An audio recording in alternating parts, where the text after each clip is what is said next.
बिस्मिल्लाहिर्रहमानिर्रहीम। मेरे प्यारे प्यारे व्यूवर्स, उम्मीद करती हूँ सब खैरियत से होंगे। अल्लाह ताला आप सबको खुश आबादस्ता और मुस्कुराते रखे, आमीन सुम आमीन। तो जनाब, आज मैं आपको बताने लगी हूँ करेलों की बहुत ज़बरदस्त सी टिप कि करेलों को हम कड़वा कैसे होने से बचाएं, बिना कड़वे किए करेले हम कैसे पकाएं। तो ये बहुत बड़ा मसला होता है। अक्सर हमसे कोई ना कोई ऐसी गलती हो जाती है कि करेले हमसे कड़वे पकते हैं। तो आज की अगर आप ये टिप देख लेंगे तो आपके करेले कभी भी कड़वे नहीं बनेंगे। तो चलें, आज की जो टिप है वो मैं आपको बताना स्टार्ट करती हूँ। करेले लिए मैंने, उनके छिलके उतार लिए, छिलके मैंने अलग रख लिए। उनको भी हम यूज़ करेंगे और कैसे करेंगे वो भी मैं आपको बताती हूँ साथ साथ। तो चलिए, सबसे पहले इन करेलों के ऊपर मैंने अच्छी तरह से नमक जो है वो भी स्प्रिंकल करना है। इस तरह से सारा हमने स्प्रिंकल कर देना है, ऊपर नीचे से अच्छी तरह से लगा देना है। करेलों के अंदर भी हमने नमक लगाना है ताकि कोई ऐसी जगह न रह जाए जो हम नमक ना लगाएं।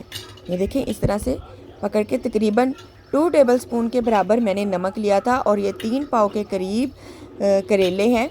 तो इनके लिए 2 चम्मच नमक जो है वो बिल्कुल इनफ है। इससे ज़्यादा आप नमक मत इस्तेमाल कीजिएगा। और इनको नमक लगाने के बाद क्या करना है वो भी मैं आपको बताती हूँ, लेकिन इसके साथ ही आप हमारे चैनल को लाइक कीजिए, शेयर कीजिए, सब्सक्राइब कीजिए और साथ में जो बेल आइकन का बटन होता है उस पर लाजमी क्लिक किया करें। और अब क्या करना है जनाब, नमक मैंने लगा दिया सारा। तो अब मैंने लेना है 1 अदद लीमू। लीमू को मैंने स्क्वीज़ कर देना है इन करेलों के ऊपर। तो अच्छी तरह से मैंने सारा मैरिनेट कर लेना है लीमू के रस के साथ। ये देखिए, अच्छी तरह से लगा देना है ताकि कोई ऊपर नीचे से अंदर से सारी इसकी लीमू से हमने मैरिनेशन कर देनी है।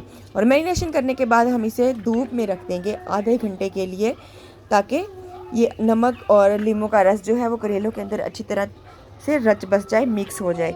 और फिर आपने ये करना है कि जब आधे घंटे धूप में ये पड़े रहेंगे, इससे ज़्यादा आपको रखने की ज़रूरत नहीं है। आधे घंटे के अंदर ही ये सारा जो मेथड है वो कंप्लीट हो जाएगा और करेलों की कड़वाहट आधे घंटे के अंदर ख़त्म हो जाएगी। ठीक हो गया। फिर जैसे ही आधा घंटा कंप्लीट हो जाएगा तो आपने पानी के नीचे इनको रख कर अच्छी तरह से मलना है। इनको अच्छी तरह से इनका जो नमक है वो आपने निकालना है, क्योंकि जब हम इन्हें पकाएंगे तो इनके अंदर ये ना हो, हमने मसाले के अंदर भी नमक शामिल करना है, तो ये ना हो कि ज़्यादा नमक हो जाए। तो मैंने चूँकि कीमा भरे करेले बनाने थे, इनकी रेसिपी, कीमा भरे करेले की रेसिपी भी मैं आपको नेक्स्ट वीडियो में बताऊंगी, उसकी रेसिपी। और करेले के छिलके मैंने ज़ाया नहीं किए, वो भी मैं आपको नेक्स्ट वीडियो में बताऊंगी कि हमने इसका कैसे इस्तेमाल किया। लेकिन फ़िलहाल मैं यहाँ पर आपको बता रही हूँ कि करेले के छिलके भी कड़वे नहीं होते अगर आप इस मेथड से करेले के छिलके भी इस्तेमाल करेंगे, पकाएंगे। ठीक हो गया। तो यहाँ पर मैंने लीमू लिया है, सबसे पहले स्क्वीज़ कर लिया है इसके ऊपर। तो अच्छी तरह से लीमू का रस हमने करेलों के छिलकों के ऊपर हमने लगा देना है। कुछ लोग क्या करते हैं कि करेलों के जो छिलके होते हैं वो फेंक देते हैं, वो इस्तेमाल नहीं करते। भाई, इनके भी बहुत ज़्यादा फ़वाइद हैं करेलों के छिलके के।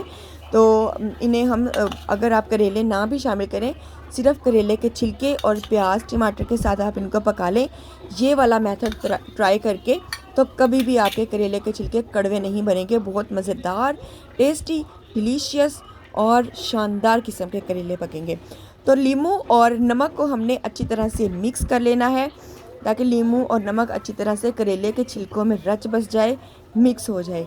तो इनका भी आपने सेम वही मेथड करना है कि आधा घंटा आपने धूप में इनको रख देना है ताकि इनका जो पानी है वो रिलीज़ हो जाए और नमक और लीमू का रस इनके अंदर अच्छी तरह से रच बस जाए।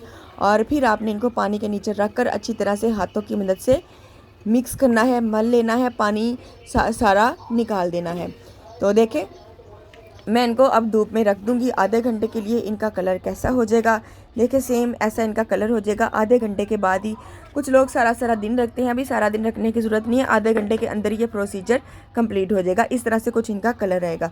तो इस करेलों की जो कड़वाहट ख़त्म करने के बाद मैंने ये वाली रेसिपी ट्राई की थी, कीमा भरे करेले की, और इसी के अंदर मैंने करेले के छिलके भी शामिल किए थे। और किस तरह से शामिल किए थे वो मैं आपको नेक्स्ट वीडियो में बताऊंगी।